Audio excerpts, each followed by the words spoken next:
Alô, estudantes, boa tarde. Eu sou o professor Sérgio Bezerra de Geografia, lá da ETE Advogado José David Gil Rodrigues, em Jaboatão dos Guarapes. Um beijo enorme para toda a comunidade escolar lá que forma aquela escola fantástica e maravilhosa. Equipe fantástica, hein? Hoje nós vamos conversar com um tema super especial, mas antes da gente conversar, eu quero fazer um anúncio para vocês aí. Vocês, alunos do terceirão, olha, se inscreva no último SSA, o SSA 3, tá certo? Você aí que já fez o SSA 1, o SSA 2, agora tem a terceira fase do sistema seriado de avaliação da Universidade de Pernambuco. Então não deixe de fazer a sua inscrição, tá? Que começaram no dia 19 de junho e vai até o dia 19 de agosto. Então vá lá no site da Universidade de Pernambuco, tá? E você, para fazer a sua inscrição do SSA, tá? Aí você vai fazer para fazer a prova desse sistema aí, ok? É uma oportunidade maravilhosa, independente do Enem, tá certo? Porque a partir dela você já pode ingressar diretamente para a Universidade de Pernambuco e escolher uma variedade enorme de cursos, tá bom? Então faça a sua inscrição hoje mesmo.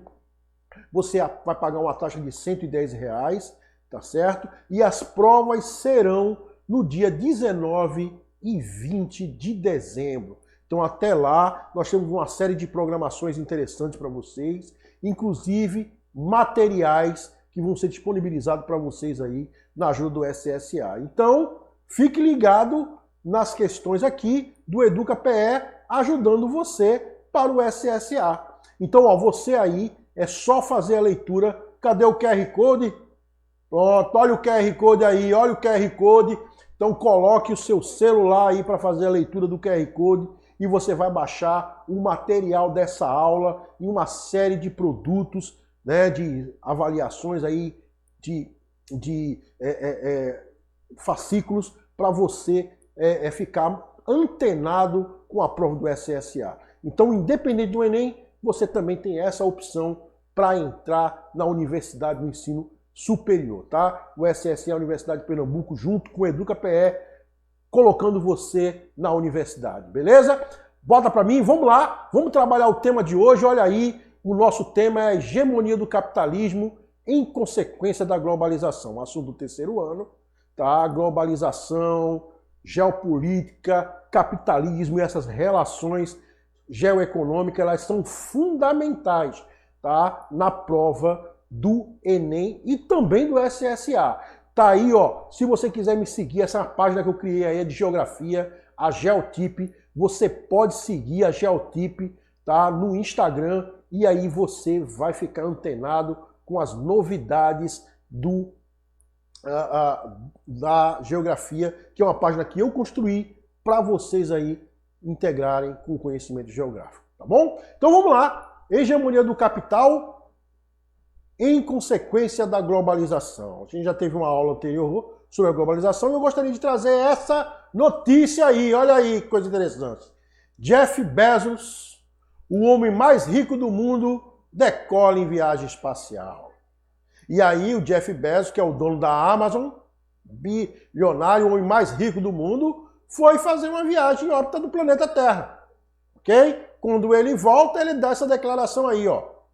Também quero agradecer a cada empregado e cliente da Amazon, porque vocês pagaram por tudo isso. Risos. Sério, para cada cliente e empregado da Amazon, por aí, muito obrigado do fundo do meu coração. Agradeço muito. Jeff Bezos, bilionário, dono da Amazon. O que tem a ver eu ler essa notícia com o tema da gente abordar? Gente, porque isso é a prova notória do capitalismo e da globalização em que nós vivemos, onde uma ínfima parcela da população mundial, formada por bilionários, vivem sobre a exploração das relações de trabalho e de ganho sobre a outra grande maioria da população mundial. Então, a fala de Jeff Bezos, ela representa muito bem as relações capitais, né? Do acúmulo da riqueza e aprofundamento da pobreza em algumas regiões do mundo. Mas isso é o capital. E esse capital, ele se tornou ainda mais hegemônico a partir do que nós conhecemos como globalização. Beleza? Então vamos nos aprofundar sobre o tema. Mas antes de a gente trabalhar sobre essa relação, vamos entender um pouco o que é o capitalismo, né? Então o capitalismo é um modelo socioeconômico na qual ele se baseia na propriedade privada e no acúmulo de riqueza, né? Onde qualquer relação econômica de produção e bens devem ser utilizados como trabalho e serviço nas relações de trabalho assalariados para a geração de mais riqueza. Então, o capitalismo, ele é a relação de ganho, de propriedade, da utilização do mando das formas de produção e, consequentemente, acumulação de lucro. Então, quais são as principais características do capitalismo? A propriedade privada, a posse, o título de bens particulares, né? E também de sistemas produtivos, né? Na qual eu vou gerar ainda mais riqueza. A obtenção dos lucros, a imposição e as relações do trabalho assalariado, na qual o trabalhador vende a sua força de trabalho em troca de um salário, na qual esse salário será revertido para o consumo, aquisição de bens, na qual parte desse valor vai voltar para a mão do proprietário do capital, dos donos do capital, tá? E as relações de mercado mundial, que se alavancaram pela globalização. Ok? Então a globalização, como nós já conversamos em aulas passadas, é essa relação de interligação econômica, financeira, cultural, ocorrida no mundo a partir da revolução técnico-científica informacional ocorrida após a Segunda Guerra Mundial, onde os desenvolvimentos científicos através do advento do computador, proporcionaram à sociedade humana um avanço tecnológico e uma renovação na cadeia industrial das telecomunicações, das formas de transporte, nos meios de produção e aquisição. Então, a globalização fez com que esses avanços tecnológicos eles se espalhassem pelo mundo e isso favoreceu o capitalismo. Beleza? Pois bem, mas da onde que vem o capitalismo? Quais são as fases do capitalismo? Ok? Então nós temos aí o capitalismo comercial, ocorrido no século XIV, né? Século XV, a partir de 1400, através das relações mercantis e principalmente pelo descobrimento da América. Então o capitalismo, ele se chama nesse momento como mercantilismo, que foi uma forma também de globalização.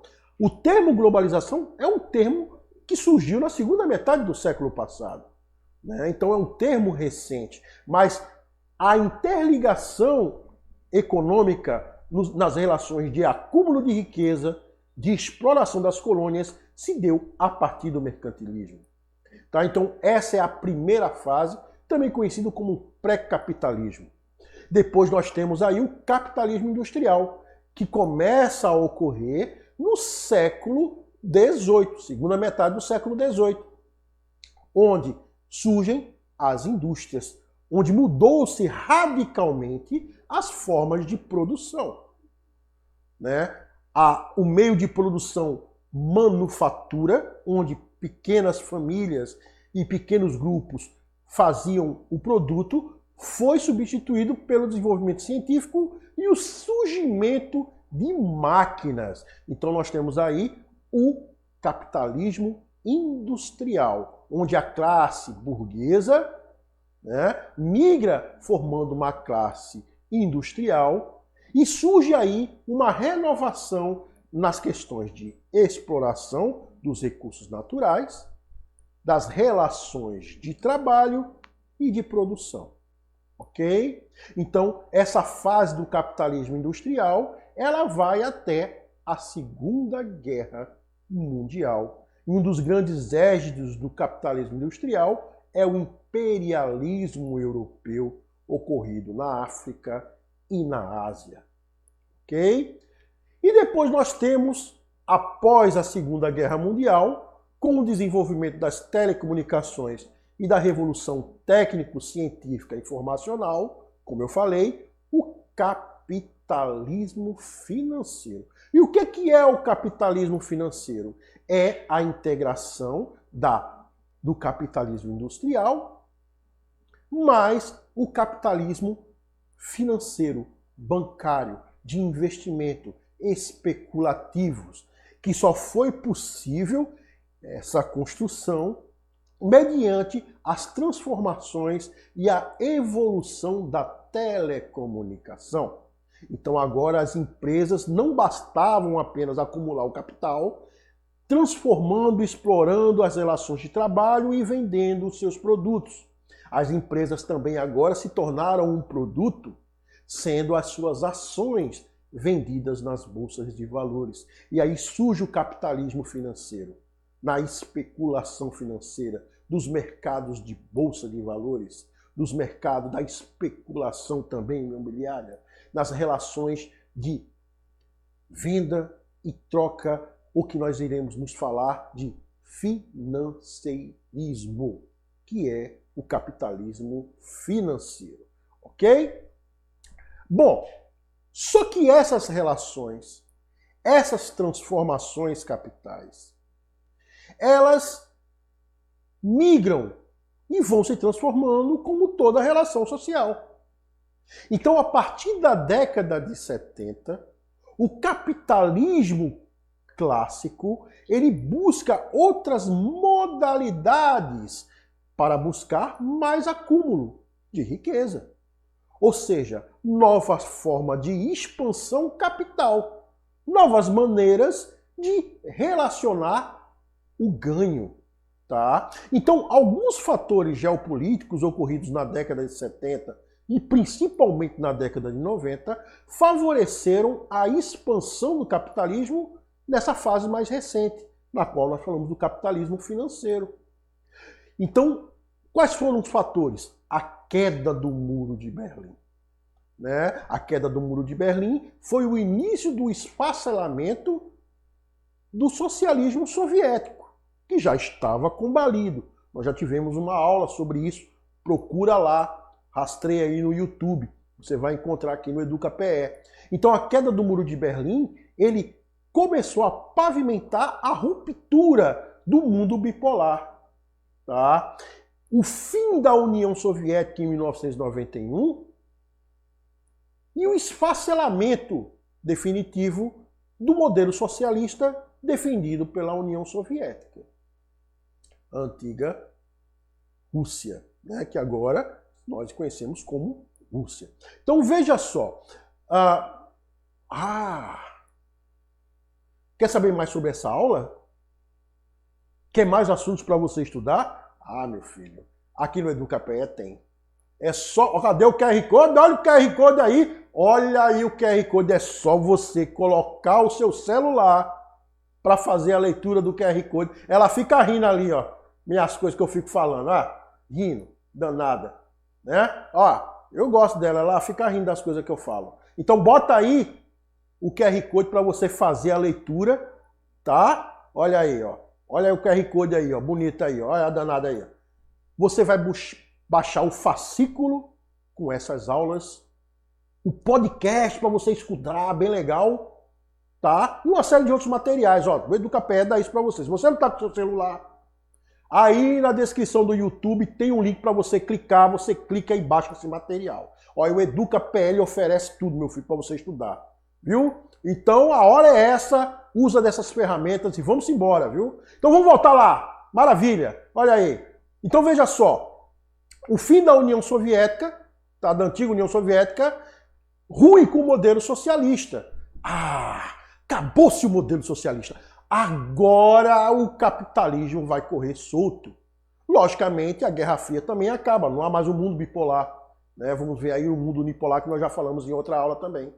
Então, com o fim da União Soviética, acabou essa representatividade. A gente tem que entender que quando existia um modelo soviético de socialismo, e não entendam isso como uma defesa do socialismo soviético, né?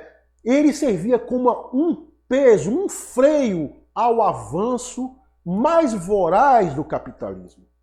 Ok? Então, o que é que acontece com o fim da União Soviética e o modelo socialista defendido por ela, na qual nós não podemos negar que a União Soviética exercia uma influência geopolítica no mundo. Com esse fim do comunismo, a globalização ela corre solta. Né? Então, quando existia a influência soviética, o capitalismo ele refreia-se, ele não avança sobre determinados direitos sociais, sobre certas garantias construídas ao longo do tempo por lutas das ações trabalhistas, pelas garantias inerentes à dignidade humana. Né? Então, com a presença da União Soviética, o capitalismo se refreava. Mas a partir do momento em que a União Soviética rui, o capitalismo agora se torna hegemônico. Né?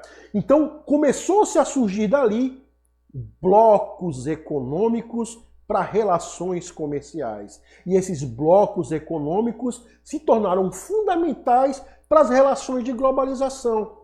Os países agora estariam interligados em uniões aduaneiras, comerciais, na redução de impostos, a abertura dos seus mercados, a permissão da entrada de empresas transnacionais no mercado local pelo advento da globalização.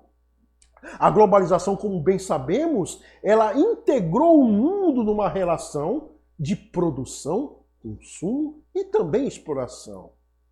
Ok? Então, a globalização, em razão dos seus avanços tecnológicos, da tecnologia da informação, dos meios de transportes, proporcionaram uma expansão do capitalismo, ainda mais agora que já não existia mais a influência soviética. O capitalismo reinava como única ideologia político e econômica. Tá certo? Então a formação dos blocos econômicos e o desenvolvimento econômico industrial, ela promoveu a expansão da globalização e o acúmulo de riqueza pelo capitalismo. E aí vem a grande situação. O capitalismo precisa de outras ferramentas para aumentar o seu lucro, porque o capitalismo tem como objetivo acúmulo de riqueza e aumento dos seus lucros. Então, dentro de um sistema na qual já é lucrativo, o capitalismo vai buscar ainda mais lucro. E aí ele vai ter as relações neoliberais. O neoliberalismo surge aí como uma relação de aprofundamento das relações da exploração capital. Uma nova forma de imperialismo capitalista. O imperialismo, aquele imperialismo que viveu, que foi presente lá no capitalismo industrial, né? Ele agora se reformula como um neoliberalismo, onde essa ferramenta na defesa do enriquecimento, ela se torna cada vez mais pujante, porque agora o capitalismo é hegemônico. E aí nós temos alguns atores na geopolítica mundial que vão defender muito bem o neoliberalismo. E aí nós temos aí vamos ser sinceros, três atores que representam um poder como representantes máximos dos seus países. A Margaret Thatcher, primeira-ministra britânica do final da década de 70 e década de 80, o presidente americano Ronald Reagan e o presidente ditador do Chile, Augusto Pinochet. Esses três atores implementam a cartilha neoliberal proposta pelo capitalismo, através das ideias das reformulações econômicas capitais e neoliberais do pensamento de economistas da escola austríaca, como von Mises e também Milton Friedman, da escola de Chicago, nos Estados Unidos. E quais eram as questões neoliberais? O que é que o neoliberalismo pretende em si? Pretende acabar com certas garantias sociais para o acúmulo da riqueza na exploração dessas relações. Nós vemos que a primeira-ministra inglesa, Margaret Thatcher, e o presidente Ronald Reagan, eles promoveram uma política de diminuição dos investimentos estatais na economia. Ao ponto mais radical foi de Augusto Pinochet, o ditador chileno, o general ditador chileno, na qual ele promoveu uma radicalização na retirada dos direitos, a saúde, a educação, na defesa imensa do Estado mínimo, que é uma tendência do neoliberalismo capital. Então, o capitalismo, ele surge com uma nova roupagem, chamada agora neoliberalismo. E dentro dessa roupagem neoliberal, vem as adoções de medidas de proteção econômica, redução dos impostos para a produção e empresas, a pequena ausência, ou seja, o Estado mínimo na economia, na qual o Estado se ausenta das suas obrigações, principalmente nas questões sociais, de atendimento do seu povo, e também se ausenta das relações de mercado, deixando que a própria economia e os interesses privados e econômicos dirijam essas relações. E o Estado mínimo, ele vem com uma flexibilização, uma diminuição também do funcionalismo público, uma política de privatizações das empresas estatais, vendendo-as para iniciativa privada, e principalmente um ataque ferrenho à flexibilização das relações de trabalho. A gente tem que entender que essas relações foram conquistas ao longo da história humana. Na Europa, o estado de bem-estar social foi implantado após a Segunda Guerra, muito com medo também da influência soviética.